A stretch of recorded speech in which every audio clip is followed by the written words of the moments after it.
This video is about Kestrel's engine and some basic checks that you can do to make sure that you have a reliable run throughout your trip. Hopefully everyone has done the diesel engine course and therefore remembers that in order to check the engine we need to do wobble. So we start off with the water. Now the water exchanger, the heat exchanger for the water on Kestrel is here, and there's a header tank up in the locker. So the water check comprises two things. First of all, we have to check the header tank for the water exchanger we just looked at. And the header tank is inside this cupboard here. So we open it up and you'll notice all the lovely spare boxes in there, so you'll be able to fix anything you need to. Inside that cupboard you'll see on the side here is the water header tank. You can see two lines on it, and that will indicate the maximum and the minimum. They're moulded into the side. You can see it says full and low. At the moment we can see that the coolant is right between them, and therefore we're all set. There's additional coolant in the foot locker underneath that cushion there in the port stern cabin. It's labelled Yanmar Ready Mix Coolant. If we're out of that, you can use fresh water from the tanks. Once you've done the water checks, you need to move on to the oil. So that's this dipstick here, which you can just pull out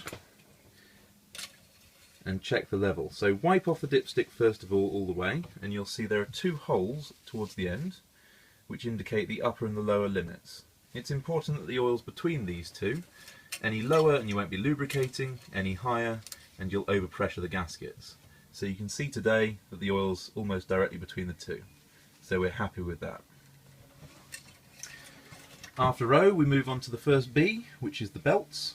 Kestrel's engine has two belts. One controls the alternator and the freshwater pump, and you can see it comes off the flywheel here.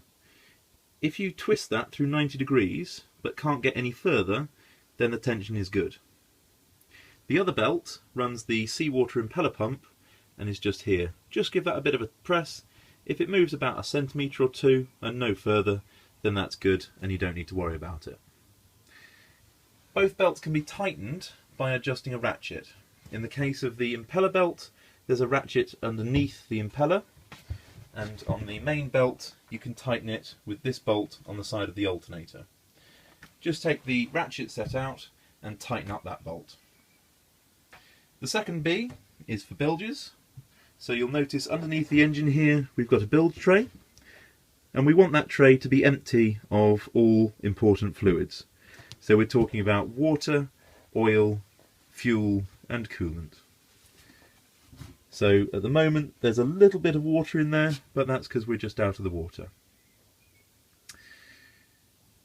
After B comes L, which stands for look around.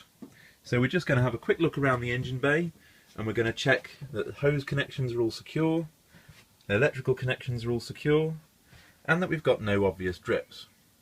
Whilst you're at it, you could also check the fire extinguisher down the side here.